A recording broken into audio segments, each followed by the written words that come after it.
Secretary general Farooq அவரோட வாப்பா. அவர் வந்து ஒரு வேட்டுல குரான் ஒரு புக் ஒன்று எழுதிக்கிறார், எப்படி குரானை அப்ரோச் பண்ணுறது. அப்போ அந்த ஒரு இடத்துல சொல்கிறார், ஒரு மனுஷன் குரானை படிக்க வந்தால் அந்த குரானை படிக்கிறது, குரானோட வாழ்றது, இது வந்து it's a totally a different experience, it's a different life. அதோட லைஃப்ல பெர்செப்ஷன், வாழ்க்கையோட இது எல்லாத்தையுமே அது டோட்டலி சேஞ்ச் பண்ணிடும். அதான் அந்த குரான் பவர். எனவே சரி, அது ஒரு டிஃப்ரெண்ட் சப்ஜெக்ட். நாங்கள் அதை இப்போ பேச வந்தது எங்களோட பிள்ளை வளர்க்கத்தோட சம்மந்தப்பட்ட சப்ஜெக்ட் தான். நான் அதை எடுக்க இல்லை. ஆனால் இந்த குரான்ல இதெல்லாம் ஒரு பாடமாகத்தான் எங்களுக்கு இருக்குது. நான் ஓதிட்டு போகிறதுக்கு அல்ல. எனவே அதெல்லாம் அந்த பாடத்தை நாங்கள் படிக்கணும். அப்போ இந்த மரியம் அலைஹிஸ்ஸலாத்து சப்ஜெக்டோ அல்லது சக்கரியா அலைஹிஸ்ஸலாத்து சப்ஜெக்ட் படிக்கிற நேரத்தில் நாங்கள் எடுக்க வேண்டிய பாடத்தை எடுத்து நாங்கள் படிக்கலன்னு சொன்னால் அந்த யூனோ அந்த குர்ஆன் வந்து பர்பஸை நாங்கள் நிறைவேற்றுவதாக நாங்கள் மாறலாம். ஸோ நான் அதில் பார்த்தோம், சக்கரியா அலைஹிஸ்ஸலாம் அவருக்கு ஒரு கைடன்ஸில் அவர் ஒரு கைடன்ஸை கொடுத்தாரு. இதில் எங்களை பிள்ளைகளை நாங்கள் வளர்க்குறதுக்கு இதில் நாங்கள் 2 பாடம் படிக்கிறோம். ஒன்று, எங்களுக்கு ஒரு பிளான் இருக்கணும். இந்த பிள்ளையை நாங்கள் இப்படித்தான் வளர்ப்போம், இந்த பிள்ளையை நாங்கள் இப்படித்தான் வளர்க்குறது. சும்மா அலை அடிக்கிற பக்கம் எல்லாம் நாங்களும் சேர்ந்து அலையில அகப்பட்ட ஒரு தூசு மாதிரி இல்லாமல் ஒரு பர்பஸ் இல்லை. பெரிய ஒரு அலை இருக்குது, கடல்ல அலை அடிச்சுக்கோங்க, அந்த அலையில ஒரு மேலே ஒரு சலுகு இருந்துன்னு சொன்னால் அந்த சலுகு அங்கேயும் போகும், இங்கே அலை எங்கெல்லாம் போகும் அங்கெல்லாம் போகும். அப்படின்னு நாங்கள் பிள்ளைகள் வளர்க்குறது. அப்படித்தான் நிறைய பேர் இங்கே வளர்க்குறாங்க. இங்கே அப்படி நான் பார்க்குறோம். இந்த go with the flow ன்னு சொல்லுவாங்களே. So we can't go with the flow because we have a flow. குல் ஹாதிஹி சபீலி அதூ இலல்லாஹி அலா பஸீரத்தின் அன ஃபமன் இத்தபஅனி என்று சூரா யூசுஃப்ல ரசூலுல்லாஹ் சொல்றார். அதாவது இதுக்கு ஒரு பாதை ஒன்று இருக்குது. So we can't just go with the flow. We have a flow, we have a route. சொர்க்கத்துக்கு போறதுக்கு எங்களுக்கு ஒரு ரூட் ஒன்று இருக்குது. ஆனா சொர்க்கத்துக்கு போற பாதை இந்த உலகத்துல நிற்குது. அதை நாங்கள் மறந்துடக்கூடாது. அதுக்கு வேற ரூட் இல்லை. வேற ஒரு பிளானட்ல போய் வாழ்ந்து சொர்க்கத்துக்கு போறது இல்லை. இந்த பூமியில வாழ்ந்துதான் சொர்க்கத்துக்கு போகுது. எனவே இந்த துனியாவை வறுத்து ஆகிராவுக்காக நாம் வாழ்றேன், இது ஆகிரத்துடைய விஷயம், அப்படி ஒரு சப்ஜெக்ட் இல்லை. துனியா ஆகிரா எல்லாமே இதுதான். அதாவது இந்த துனியாவில தான் சொர்க்கத்துக்கான பாதை இருக்குது. எனவே இந்த துனியாவில் அந்த பாதையில நாங்கள் போனோம் என்று சொன்னா அது சொர்க்கத்தை எங்களை கூட்டி கொண்டு போய் சேர்க்கும். அந்த பாதையை காட்டி தரதான் குர்ஆன் சொன்னோம். நாங்கள் அந்த பாதையை படிச்சு குர்ஆன் சொன்னா படிச்சோம்னா அந்த பாதையை எங்களுக்கு போயிடும். ஓகே, ஸோ இந்த பிள்ளைகள் வளர்க்கிற சம்பந்தமாக இப்படியான இந்த குர்ஆன்ல வர இந்த வசனங்களை படிக்கிற நேரம் பெரிய ஒரு கைடன்ஸாக தருது. அது இல்லாமல் இருக்கும் என்று சொன்னால் நாங்கள் பெரிய ஒரு அநியாயத்தை நாங்கள் செய்கிறோம்னு தான் இருக்கும். இப்போ நாங்கள் சொன்னோம், இந்த மரியம் அலைஹிஸ்ஸலாத்து சப்ஜெக்டில் ஒன்று ப்ரொஜெக்ட் பிளான். அப்போ எங்களுக்கு ஒரு பிளான் ஒன்று வேணும். நாங்கள் இப்படித்தான் பிள்ளைகளை வளர்க்க வேணும் என்ற ஒரு பிளானை நாங்கள் போட்டுக்கொள்ளணும். அந்த பிளான் போடணும் பிள்ளைகள் பிறக்கிறதுக்கு முன்னால். அப்போ நாங்கள் இங்கே பிள்ளைகளுக்கு தாயாக parents ஆகிக்கிறாங்கன்னா they are already late if you don't have a plan. எங்களுக்கு ஒரு ப்ரொஜெக்ட், நாங்கள் வீடு கட்டணும்னு சொன்னால் சும்மா கண்ணை மூடிக்கொண்டு வீடு கட்ட மாட்டோம். கண்ணை மூடிக்கொண்டு நாங்கள் வீடு கட்ட மாட்டோம். நாங்கள் வீடு கட்டுறதுக்கு முன்னால் நிலத்தை எங்கே வீடு கட்டுறது யோசிப்போம், அதுக்கு பிளான் எடுப்போம், அப்ரூவல் எடுப்போம். ரைட், ஒரு பிளானை போட்டு நாங்கள் கட்டுறோம். ஒரு சாதாரண வீடு கட்டுறதுக்கு பிளான் போடுறேன்னு சொன்னால் ஒரு the most complex machine on the planet is human. அதாவது மனுஷன் ஒரு மனித பிறவியில மைண்ட்ஸ் அண்ட் சயின்ஸ் எடுத்தவன் சொன்னால் மனித and science the most complex machine. எங்களுக்கு எத்தனையோ ட்ரில்லியன்ஸ் ஆஃப் செல்ஸ் இருக்கு எங்க பாடியில். Not billions, not millions, trillions of cells. Right, அந்த ட்ரில்லியன்ஸ் ஆஃப் செல்ஸும் எப்படி வேலை செய்யுதுங்கிறது இன்னும் நான் படிச்சு முடிக்கல. மனுஷனுக்கு பிரெயின் எப்படி வேலை செய்யுதுன்னு இன்னும் தெரியாது. இந்த 2000 ஆண்டு புதிய மிலேனியம் நூற்றாண்டு ஆரம்பமானதை விட ஆக்ஸ்போர்ட் யூனிவர்சிட்டியில் இங்கே ஆக்ஸ்போர்ட்ல இருக்கிற நியூராலஜிஸ்ட் எல்லாம் சேர்ந்து ஒரு மகாநாடு நடத்தினாங்க. டாக்டர்ஸ் எல்லாம் சேர்ந்து ஆக்ஸ்போர்ட்ல இருக்கிற நியூராலஜிஸ்ட். அந்த மாநாட்டில் அவங்க ஒரு தீர்மானத்துக்கு வந்தாங்க. என்னன்னு சொன்னால், நாங்கள் இந்த மூளையை பற்றினா கூட படிக்கணும், நிறைய ரிசர்ச் பண்ணணும். ஒவ்வொன்றுக்கும் ஒவ்வொரு காலம் ஒதுக்குறது தானே. இப்போ நாங்கள் முந்தி உலக சுகாதார நிறுவனம் மலேரியாவை ஒழிக்கிறதுக்கு ஒரு 10 ஆண்டுகள் அப்படி, அல்லது டெங்கு ஒழிக்கிறேன்னு சொன்னால் ஒரு 20 ஆண்டு அப்படி இன்னும், அல்லது 5 ஆண்டு 2 ஆண்டு போடுவாங்க. அப்போ ஆக்ஸ்போர்ட்ல அவங்க மூளையை பற்றி படிக்கிறதுக்கு அவங்க ஒதுக்கிற காலம் எவ்வளோ தெரியுமா? ஒரு நூற்றாண்டு, 100 years. அவங்க இந்த மிலேனியம் 2000 2100 வரைக்கும் உள்ள இந்த மிலேனியத்தை அவங்க ஒதுக்கிக்கிறாங்க. நாங்கள் இந்த மிலேனியத்தில் நாங்கள் செய்ய வேண்டிய ஆகப்பெரிய சயின்டிபிக் ரிசர்ச் என்னன்னு சொன்னால் பிரெயினை பற்றி ரிசர்ச் பண்ணுறது. ரைட்? அப்போ முடிய மாட்டாங்க. So that is the most complex structure walking on the planet is this human being, a child, a person. குர்ஆன் எத்தனையோ இடத்துல திரும்ப திரும்ப கேட்குதானே மனுஷன் படைப்பை பற்றி. ஒரு செல் எடுத்தீங்கன்னா ஒரு கலம். அண்மையில் கிடைச்ச ஒரு நோபல் பிரைஸ் கிடைச்சிது ஒரு சயின்டிஸ்டுக்கு, ஒரு மெடிக்கல் சயின்டிஸ்ட். அவருக்கு என்ன தெரியுமா நோபல் பிரைஸ் கிடைச்சிது? இந்த நான் சொன்ன ட்ரில்லியன்ஸ் ஆஃப் செல்ஸ் எங்களுக்கு இருக்குது, ட்ரில்லியன்ஸ் ஆஃப் செல்ஸ். அந்த ட்ரில்லியன்ஸ் ஆஃப் செல்ஸ்ல இருக்கிற ஒரு செல், ஒரு கலம், அதில் நடக்கிற புரோட்டீன் சிந்தசிஸை பற்றி, அது எப்படி புரோட்டீன் உருவாகுது, எங்கள் நேரம் அந்த சில நேரம் அந்த ப்ரொடக்ஷன்ல ஒரு டிஃபெக்ட் வந்ததுன்னு சொன்னால் அந்த டிஃபெக்டை எப்படி செக் அண்ட் பேலன்ஸ் பண்ணி அதை ரிசால்வ் பண்ணுற, அது எப்படி செல்லுக்குள்ள நடக்குது எங்கிறத கண்டுபிடிச்சார். புதுசாக தான் கண்டுபிடிச்சார், அவருக்கு நோபல் பிரைஸ். ஒரு செல் செய்கிற வேலையை, ஒரு செல், ஒரு கலம் செய்கிற வேலையை நாங்கள் ஒரு ஃபேக்டரிக்கு கொடுத்தோம்னு சொன்னால் அந்த ஃபேக்டரியோட சைஸ் இந்த லண்டன் சிட்டியோட சைஸுக்கு இருக்கணுமா? சரிங்களா? எங்கள்கிட்ட ட்ரில்லியன்ஸ் ஆஃப் செல்ஸ் இருக்குது. அதில் ஒரு செல் செய்கிற வேலையை ஒரு ஃபேக்டரிக்கு கொடுத்தா, கான்ட்ராக்ட் கொடுத்தா, ஃபேக்டரிக்கு நீங்கள் செஞ்சுதாங்கன்னு சொல்லி அந்த ஃபேக்டரி கட்டுறதுக்கு தேவையான ஸ்பேஸ் இந்த லண்டன் சிட்டியோட சைஸுக்கு இருக்க வேணும், இல்லாட்டி அதை முடிக்கலாம். So that is human. இதைதான் அல்லாஹ் எங்கள்கிட்ட பார்க்க சொல்றாங்க. இதில் ஆயாத், இதில் அல்லாஹ் ஒவ்வொரு மனுஷன்ல இப்படி அத்தாட்சி வச்சுக்கிறான். இதுதான் ஆயாத்துன்னு சொல்றது. குர்ஆன் ஆயாத்துக்கு 2 விஷயத்துக்கு பாவிக்கும். நாங்கள் குர்ஆனை படிச்சு பார்த்தா தெரியும். ஆயாத், குர்ஆனை ஆயத்துன்னு சொல்லுவோம். குர்ஆன் வசனங்களுக்கு நாங்கள் வசனம் என்று தமிழால் கொச்சையா சொல்லப்படாது. ஏன்னா வசனம் பண்ணுறதுக்கு ஒரு அர்த்தம் நீக்கு. ஆனால் குர்ஆன் ஆயாத்து ஒரு வசனம் அல்ல, இட்ஸ் a miraculous sign. அதை வசனம் என்று மொழிபெயர்க்கிறது நாங்கள் கொச்சப்படுத்துறதாக அமையும். எனவே அதை ஆயத்தண்டே சொல்லுவோம். ஏன்னா தமிழாலே மொழிபெயர்க்கிறாது, இங்கிலீஷாலே மொழிபெயர்க்கிறார். ஸோ குர்ஆன் ஆயத்துகள் ஒரு ஆயாத். அது மாதிரி ஆயாத்துன்னு சொல்ற இன்னொரு விஷயம் இருக்கு. குர்ஆன் ஆயாத்துன்னு 2 விஷயத்தை தான் சொல்லும். ஒன்று குர்ஆன் ஆயத்துகள் ஆயாத்துன்னு சொல்லும், இன்னொன்று படைப்புகள் இருக்கிற அத்தாட்சிகளையும் ஆயத்துன்னு தான் சொல்லும்.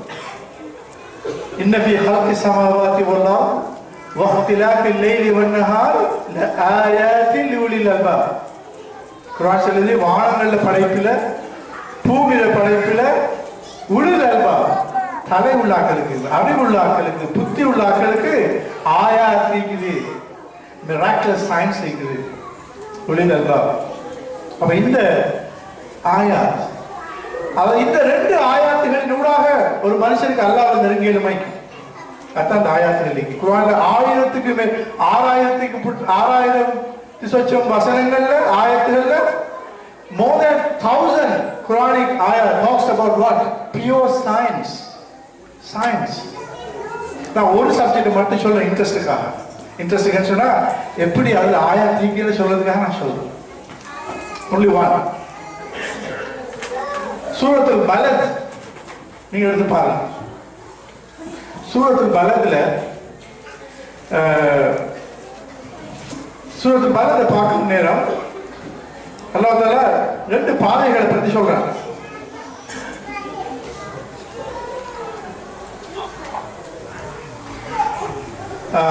அலம் வலம் நஜஅலஹு ஐன்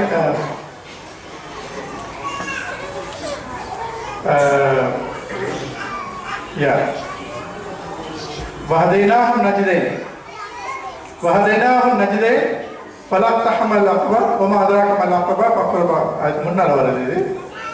ரைட். அது சொல்லத்துக்கு முன்னால ரைட் அல்லாஹ் தஆலா ஒரு கேள்வி கேட்கிறான் எங்கள்கிட்ட. அல்லாஹ் தஆலா அதுல 2 பாதையை பற்றி சொல்றான். 2 கஷ்டமான பாதைகள். அதுல இன்னும் அல்லாஹ்க்காக முயற்சி செஞ்சு அல்லாஹ்க்காக செலவழிச்சு அல்லாஹ்க்காக வாழ்ற மனுஷன் போற பாதை அதை பற்றிலாம் சொல்லி பார்த்து முந்தி அதை ஸ்டார்ட் பண்ணதுக்கு முன்னால அல்லாஹ் கேள்வி கேட்கிறான். அலம் நஜ்அல் லஹு ஐனைன், நான் அவனுக்கு 2 கண்ணை தரலையான்னு அல்லாஹ் கேட்கிறான். அலம் நஜ்அல் லஹு ஐனைன், 2 கண்களை நான் அவனுக்கு தரலையா? அடுத்த வசனம் வலிசானன் வஷஃபத்தைன், உங்களுக்கு ஒரு நாக்கையும் 2 உதட்டையும் நாங்கள் தர இல்லையான்னு எல்லாம் கேட்கிறோம்.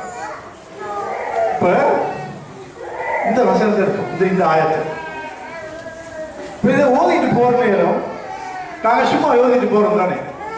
உங்களுக்கு 2 கண்ணு தரலையா? தந்துதான் இருக்கிறான். உங்களுக்கு நாக்கும் 2 உதடும் தரலையா? தந்துதான் இருக்கிறான். பட் நாங்க அதை மேலால ஜஸ்ட் கேஷுவலா ஓதிட்டு போறோம். அது ஒவ்வொரு இடத்துக்கும் 10 நன்மை கிடைக்குது, அல்ஹம்துலில்லாஹ் ஓதிட்டு போறோம். ஆனால் ஓதிட்டு போறதுக்குரிய வசனம் அல்ல. அதை ஆழமா பார்த்தால் அது ஒரு சப்ஜெக்ட் வருது.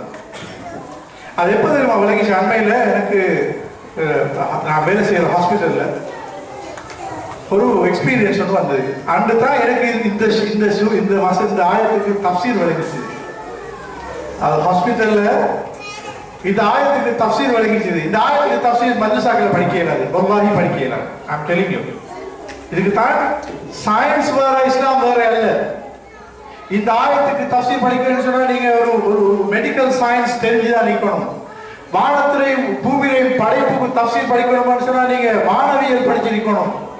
பூமியில இருக்கிறத பத்தி எல்லாம் சொல்ல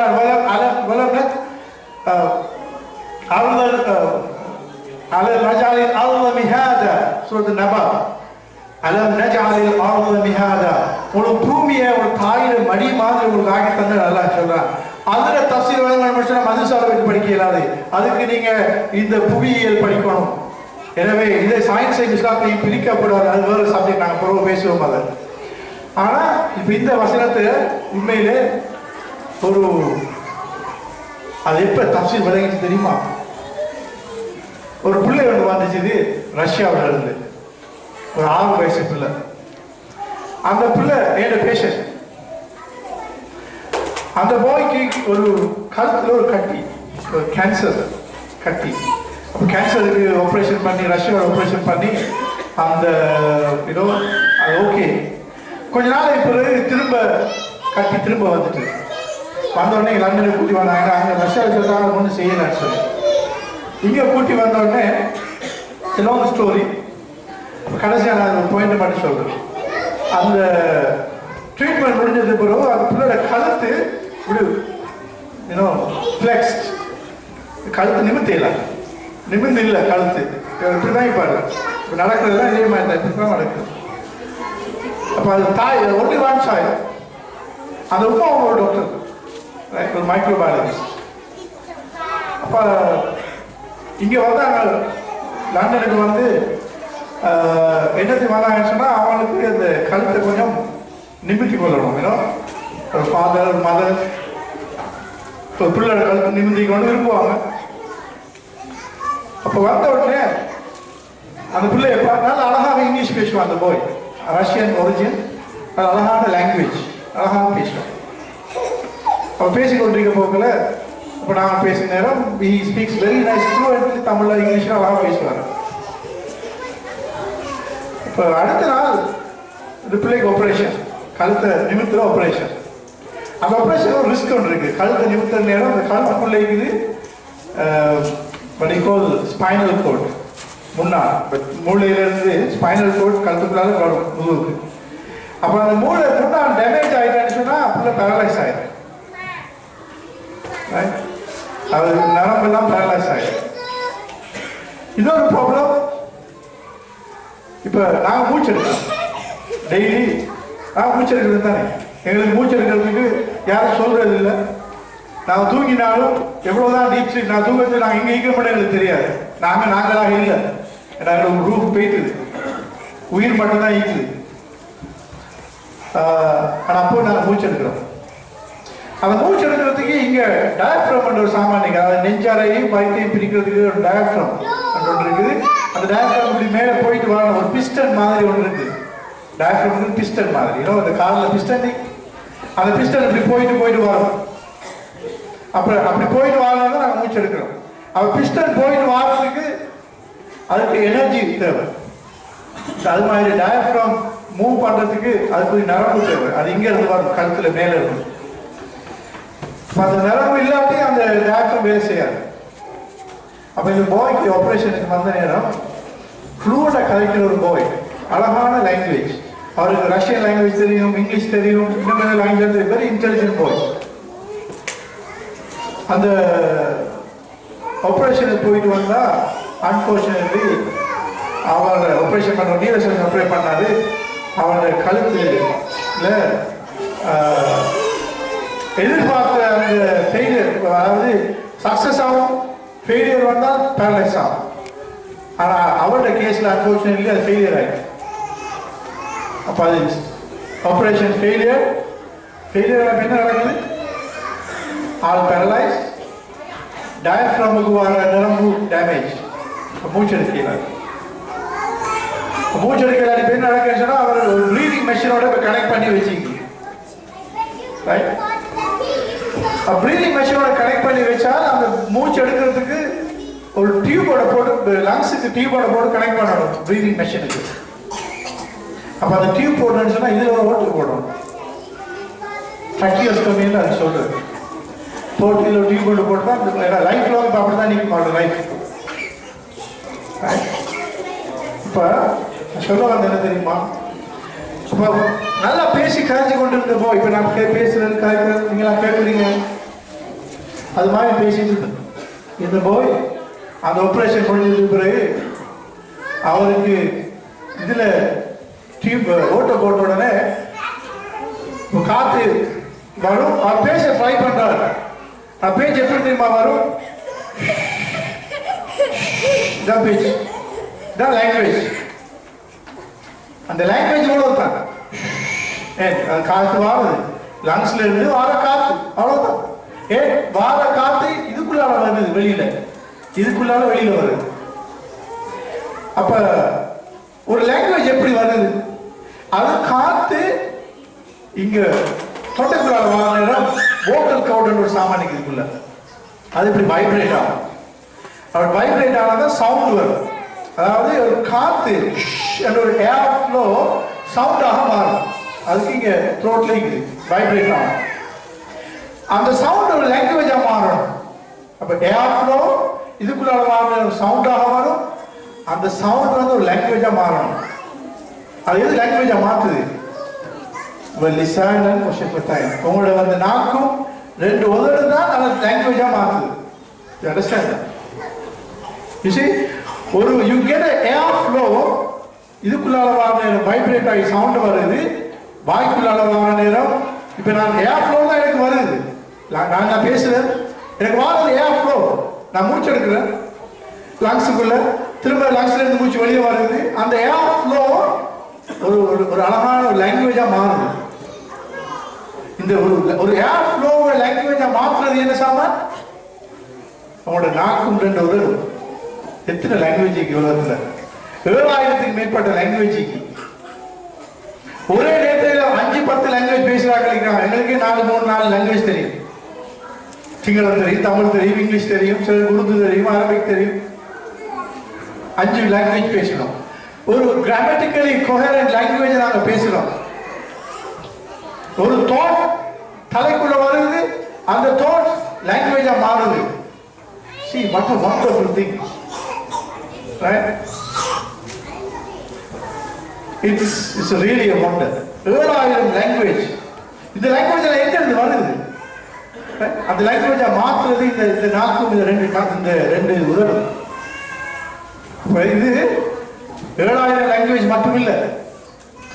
இதை வெட்டி பார்த்தா நாங்கள் மெடிக்கல் ஸ்டூடெண்ட் ஆகி போகல, இந்த டெட் பாடியை வெட்டி பார்க்குறது. ஹாஸ்பிட்டலில் லைவ் பாடியை ஆப்ரேஷனுக்காக வெட்டுறது. ஆனால் மெடிக்கல் ஃபேக்கல்டி காலேஜில் டெட் பாடியை படிக்கிறதுக்காக வெட்டுறது. அங்கே எல்லாத்தையும் வெட்டி பார்த்தாலும் இதுக்குள்ள இருக்கிற அந்த ஆக்சுவலி வைப்ரேட் ஆகி சவுண்ட் இருக்கு தானே, அது ஒரே மாதிரி தான் இருக்கும். நீங்கள் எண்ணத்தை வெட்டி பார்த்தாலும் அப்படி தான் இருக்கும், ஓடத்தை வெட்டி பார்த்தாலும் அப்படி தான் இருக்கும். இந்த உலகத்தில் இருக்கிற 600 கோடி, 6000 கோடி, 6000 கோடி மக்களை வெட்டி பார்த்தாலும் அல்லது 6 பில்லியன் ஆக்களை வெட்டி பார்த்தாலும் ஒரே மாதிரி தான் இருக்கும். அதாவது சவுண்ட் ஒன்றுமே தான் வரும். ஆனால் ஏட்ட சவுண்ட் வேறு, இவட்ட சவுண்ட் வேறு, உங்களோட சவுண்ட் வேறு. நான் இங்கேருந்து பேசுறது நான் ரேடியோவில் பேசுறீங்க, ஸ்ரீலங்காவில் ஒருத்தர் கேட்டால் அவருக்கு தெரியுமா இவர் தான் பேசுறாரு. ரூட்ல வெளியில இருந்து யாரும் பேசுறாரு, யாரும் வந்து வெளியில இருந்து கூப்பிட தெரியுமா இவர் தான் பேசுறாரு. ஒரே ஸ்ட்ரக்சர் வந்து சவுண்டை கொண்டு வருது, அந்த லாங்குவேஜ் வருது. ஆனா ஒவ்வொரு லாங்குவேஜுக்கும் ஒவ்வொருத்தர்ல இருந்து வார லாங்குவேஜ்ல தனி கேரக்டரிஸ்டிக் ஃபீச்சர் இருக்கு. அதாவது ஒரே ஸ்ட்ரக்சர்ல இருந்து வார ப்ராடக்ட் 6 பில்லியன் டிஃபரண்ட் வெரைட்டி வருது. அது எப்படி சாத்தியது? அது ஒரு ஸ்ட்ரக்சர்ல, ஒரு ஃபேக்டரியில நீங்க ஒரு ஃபேக்டரியில சொல்லுங்களேன், இப்ப ஒரு பேட்டரி ஏதாவது ஒரு சாமான உருவாக்கணும்னா ஒரு ஃபேக்டரியில இருந்து வார சாமான் ஒரே மாதிரி தான் இருக்கும். அது 2 வகையான சாமான் வரையல. ஆனா இந்த ஃபேக்டரியில இருந்து வார சாமான் படைச்சவன், ஃபேக்டரியை படைச்சவன் அல்ல, அவன் படைச்ச ஃபேக்டரியில இருந்து வார சாமான் ஒரே ஸ்ட்ரக்சர் ஒரே மாதிரி வரும். வெளியில வரப்போகிற 6 பில்லியன் வெரைட்டி வருது. How it is possible? இது எங்களுக்கு அந்த பேச்சு வார்த்தைக்கு இதுதான் அல்ல இதை சொல்றாங்க. எங்களுக்கு இதை படிக்க சொல்றாங்க, இதை பார்த்து இந்த அல்லாட சக்தியை பார்க்க சொல்றாங்க. உங்களுக்கு நாக்கு தந்திருக்கிறோம், இதை நீங்க கொஞ்சம் ஸ்டடி பண்ணி பாருங்க. ஸோ இது இப்படி பார்த்தோம்னா அந்த ஹியூமன் மனுஷன்ங்கிறது is a wonderful structure. It's you can't finish talking about this human. இந்த ஹியூமன் இதுதான் நாங்கள் இந்த பிளானட்ல நாங்கள் சொல்றேன் the most complex structure in the world. அப்ப இந்த பிள்ளைகளை வளர்க்குறேன்னு சொன்னாலும் எங்களுக்கு இந்த பிள்ளை யாருக்கு தெரியணும், இந்த ஹியூமன் யாருக்கு தெரியணும். தெரியாம எங்களுக்கு வளர்க்கிறாரு. இதை தெரிஞ்சுக்கணும். இதில் பாடி எப்படி வேலை செய்யுது, இதில் மைண்ட் எப்படி வேலை செய்யுது, இதில் ஹார்ட் எப்படி வேலை செய்யுது, இதில் உள்ளம் எப்படி இருக்குது, இதில் சைக்காலஜி எப்படி இருக்குது, இதை நாங்கள் விளங்கணும். இதை விளங்கினா தான் இந்த பிள்ளையை நாங்கள் சரியாக கைட் பண்ணணும். இதை விளங்காம, பிள்ளையை பத்தி தெரியாம, பிள்ளையை வளர்க்கறதை பத்தி தெரியாம, எப்படி இந்த பிள்ளைகளை சரியாக இதை கைட் பண்ணணும் தெரியாம நாங்கள் வளர்த்தோம்னு சொன்னா நாங்கள் சரியாக கைட் பண்ண மாட்டோம். So it's very important for us to learn. ஒன்று இந்த பிள்ளைகளை பற்றி ஸ்ட்ரக்சர், அதாவது இது யார் நம்ம ஆக்டர், இந்த மனுஷோட படைப்பு எனக்கு தெரிஞ்சுக்கொள்வது தெரியாது எத்தனையோ. அதே நேரம் பிள்ளைகளை வளர்க்கறதுக்கு இதை பேசிக்க நாங்கள் வளர்க்கணும். நாங்கள் நினைச்ச மாதிரி பிள்ளை வளர்க்கலாம், இதை பாசிட்டிவாக வளர்க்கணும். இந்த குருவானில் நாங்கள் என்ன பண்ணி பார்க்கறது, இப்படி நிறைய போய் பார்க்கறது. அப்படி வளர்க்க இல்லாட்டி என்ன தெரியுமா நடக்கும்? ஒரு முறை நான் கலப்புல போஸ்டல் ஆடிட்டோரியத்தில் ஒரு பப்ளிக் ஸ்பீச் வந்து கொண்டிருந்தேன். அது முடிஞ்ச விட ஒரு கேள்வி கேட்டார். என்ன கேள்வின்னு சொன்னா இதே கேள்வி கேட்டார். அதாவது டாக்டர், என்னோட மகன் ஒரு இருக்கிறார், ஒரு டீனேஜர், அவருடைய வேலை இந்த கிரிக்கெட் ஸ்கோர் பார்க்கறது. அவருடைய எந்த நேரம் கிரிக்கெட் ஸ்கோர் தான் பார்ப்பாரு. அவருக்கு வேற ஒன்றும் இல்லை, அவர் கிரிக்கெட் ஸ்கோர் தான் பார்க்கணும். அவருக்கு தெரியும் லாரா எத்தனை செஞ்சுரி அடிச்சா, அல்லது சச்சின் டெண்டுல்கருக்கு எத்தனை செஞ்சுரி, யாரு ஃபாஸ்டஸ்ட் பவுலர் யார் நினைக்கிறா, ஒவ்வொரு எத்தனை பேர் இருக்குதானே அந்த ஸ்டாட்டிஸ்டிக்ஸ். நாங்களும் அதுக்காக சொல்லல, நாங்களும் கிரிக்கெட் பார்க்கிறோம், கிரிக்கெட்ல interest ஆகிக்கிறோம். That's fine. It's a game. So take the game as a game. It's not your life. ஒரு கேமா தான் பார்க்கணும். ஆனா ஒரு கேம் நாங்கள் ஒரு லைஃபாக மாத்திரப்படாது. என்ன நடந்துச்சு, இந்த போய் ஏன் இந்த போய் என்ன செஞ்சாங்க வாப்பா சொல்ல, அவர் 24/7 கிரிக்கெட் ஸ்கோர் பார்க்கறது அவருடைய வேலை. என்ன தெரியுமா நடந்துக்குது? லைஃப்ல பர்பஸ் லாஸ்ட். அல்லாஹ் குர்ஆன்ல சொல்றான், நான் ஏன் நாங்கள் அல்லாஹ் படைச்சேன், வமா கலக்துல் ஜின்ன வல் இன்ஸ இல்லா லியஅபுதூன். மனுஷனையும் ஜின்னையும் படைச்சது அல்லாஹ்வை அல்லாஹ்வுக்கு டோட்டல் சப்மிஷன். அல்லாஹ்வுடைய Allah has prescribed the குர்ஆன்ல அந்த கைடன்ஸ்ல டோட்டலாக சப்மிட் பண்ணணும் என்கிறதுக்காக. அதான் இபாதத் மீன்ஸ் டோட்டல் சப்மிஷன். அந்த டோட்டல் சப்மிஷனுக்காக தான் மனுஷனை படைச்சது, வேற ஒரு பர்பஸுக்கும் இல்லைன்னு நல்லா சொல்றாங்க. அப்ப இது கிரிக்கெட் ஸ்கோரை பார்த்து கிரிக்கெட் ஸ்கோரிங்ல பிஹெச்டி செய்யறதுக்கு இல்ல மனுஷன் எங்களை படைச்சது, சாரி அல்லாஹ் எங்களை படைச்சது. அப்ப நான் அவன் சொன்னேன், அவர் அந்த ஃபாதருக்கு நான் அதுக்கு ஆன்சர் தான் நான் சொல்ல வேண்டி வந்துச்சு. என்ன சொன்னா, நாங்க எங்க தவறு வச்சுக்கிறோமே, ஒரு மகன் கிரிக்கெட் ஸ்கோர் பார்க்கறது தான் அவருடைய லைஃப்ல ஒரு பர்பஸாக செஞ்சு கொண்டிருக்கிறாருன்னு சொன்னா, நீங்க எது பர்பஸ் என்று அவருக்கு சொல்லி கொடுக்கறீங்க? ஏன் அவங்களை இங்க அல்லாஹ் வச்சிருக்கிறான்? நீங்க எப்படி கைட் குர்ஆன் எப்படி ஒரு பிள்ளையை கைட் பண்ணணும்னு சொல்லுதோ அப்படி நீங்க கைட் பண்ண இல்ல, அதனாலதான் ஒரு மகன் இப்படி செய்யறான். That's the fact. அப்ப they ask the question. அப்ப குர்ஆன் என்ன சொல்லுது பிள்ளைகளை பத்தி, பிள்ளை வளர்க்கறத பத்தி? குர்ஆன் பிள்ளை வளர்க்கறத பத்தி என்ன மீக்குமா? குர்ஆன்ல எல்லாமே இருக்குது. ஒரு ஜோக் பண்ண சொல்லுவாங்க. ஒருவர் வந்து இந்த விதாண்டா வாதத்துக்கு வந்து கேட்டாரா, நீங்க குர்ஆன்ல எல்லாம் நீக்கிறேன்னு சொன்னா நீங்க குர்ஆனை பார்த்து சொல்லுங்க, 1 கிலோ மாவால எத்தனை ரொட்டி சுடலாம்? அப்ப அவர் சொல்லிக்கிறார், ஓகே இவர் மாட்டி தான். இப்ப குர்ஆன்ல எல்லாம் நீக்கி நீங்க குர்ஆனை பார்த்தா சொல்லணும் 1 கிலோ மாவால எத்தனை ரொட்டி சுடலாம். அப்ப அவர் சொல்லிக்கிறார், நீங்க போயிட்டு ஒரு பேக்கர்கிட்ட போய் கேளுங்க, ஒரு பேக்கரியில போயிட்டு ஒரு பேக்கர்கிட்ட போய் கேளுங்க. அவர் கேட்டவர் சொன்னாரா, நோ நீங்க குர்ஆன்ல பார்த்தா சொல்லணும், பேக்கர் சரி வரா. அவர் சொல்லி, நான் குர்ஆனை பார்த்து தான் சொல்றேன், நீங்க பேக்கரிட்ட போய் கேளுங்க. எனக்கு குர்ஆன் சொல்லுது, உங்களுக்கு தெரியாத விஷயம் இருந்தால் தெரிஞ்சாக்கள் போய் படிங்கன்னு சொல்லுது. அப்ப அது மாதிரி இந்த குர்ஆன்ல எல்லாத்துக்குமான கைடன்ஸ் இருக்குது. அப்ப ஒரு மகன் கிரிக்கெட் ஸ்கோர் பார்க்கறான்னு சொன்னா, இன்னொருத்தர் ஒரு லைஃப்ல அந்த ஒவ்வொன்றை செஞ்சு கொண்டிருக்கிறாங்க, மிஸ்கைடட் ஆயிருந்தான்னு சொன்னா என்ன ரீசன் தெரியுமா? நாங்க சரியா கைட் பண்ணலன்னு அர்த்தம். அதுக்கு ஒரு மாடல் குர்ஆன் சொல்ற ஒரு அழகான மாடல் என்ன சொன்னா, சூரா லுக்மான் அலைஹிஸ்ஸலாம் எப்படி புள்ள வளர்க்கிறாருன்னு பாருங்க. இதுல சில பிரின்சிபல்ஸ் இருக்குது, சில பிரின்சிபல்ஸ். இந்த பிரின்சிபல்ல தான் நடக்குது புள்ள வளர்க்கிறது. وَلَقَدْ آتَيْنَا لُقْمَانَ الْحِكْمَةَ أَنِ اشْكُرْ لِلَّهِ وَمَنْ يَشْكُرْ فَإِنَّمَا يَشْكُرُ لِنَفْسِهِ وَمَنْ كَفَرَ فَإِنَّ اللَّهَ غَنِيٌّ حَمِيدٌ وَإِذْ قَالَ لُقْمَانُ لِابْنِهِ وَهُوَ يَعِظُهُ يَا بُنَيَّ لَا تُشْرِكْ بِاللَّهِ إِنَّ الشِّرْكَ لَظُلْمٌ عَظِيمٌ. இது ஒரு பெரிய பேசேஜ், ஒரு ஆயன் அப்படியே ஃபுல்லா இருக்குது. நான் அதை அதோட முக்கியமான பாயிண்ட்ஸ் மட்டும் நான் சொல்ல, நீங்க டீப்பாக படிங்க. நிறைய தஃசீர்ல டீப்பாக அழகாக இருக்குது பிள்ளைகள் வளர்க்கறதுக்கான கைடன்ஸ். லுக்மான் அலைஹிஸ்ஸலாம் அல்லாஹ் சொல்றான், ஆத்தைனா லுக்மான் ஹிக்மா. லுக்மான் அலைஹிஸ்ஸலாத்துக்கு நாங்க ஹிக்மாவை கொடுத்தோம். ஞானம், நாலேஜ் மட்டும் இல்லை, useful knowledge, practical knowledge. Cigarette குடிச்சா கேன்சர் வரமாட்டே எல்லாருக்கும் தெரியும், ஆனா அப்பயும் சிகரெட் குடிக்கிறாங்க.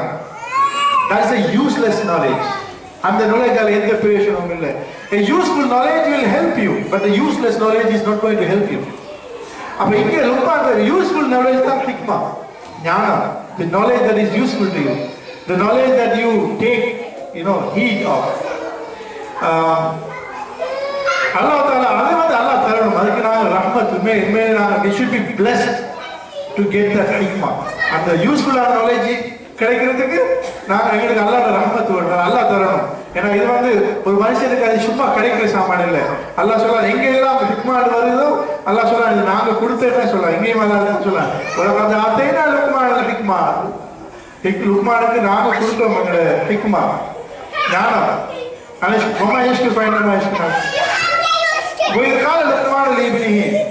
அப்ப இந்த ஹிக்மா உள்ள ஒரு மனுஷன் எப்படி புள்ள வளர்க்கிறாருன்னு பாருங்க.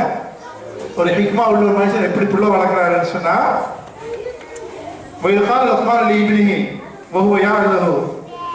இப்ப அட்வைஸ் பண்றாரு மகனுக்கு. முதலாவது அட்வைஸ் என்ன பண்றாரு? நாங்க எங்க பிள்ளைகளுக்கு அட்வைஸ் பண்ற மாதிரி பார்த்துக்கிறோம். அதாவது இதான் அந்த குர்ஆன்ல பிள்ளை வளர்க்கறதுக்கான அந்த guidance, principles of guidance. Number 1, யா புனைய லா துஷ்ரிக் பில்லாஹ் இன்ன ஷிர்க லظுல்முன் அதீம். முதலாவது நாங்க எங்க பிள்ளைகளுக்கு படிச்சு கொடுக்க வேண்டிய பாடம், ஓ மை சன் யா புனைய. You know, in the word, it's a beautiful word. யா புனைய. மகனை பேர் சொல்லி கூட கூப்பிட இல்லை. நாங்க பிள்ளைய கூப்பிடுறது இங்க வா அல்லது பேரை சொல்லி நாளைக்கு வா மடையா, சிலர் அப்படி பேசுறத நான் பார்த்திருக்கிறோம். மடையன்னு சொல்லுவோம், ஒவ்வொன்று சொல்லுவோம். We call names.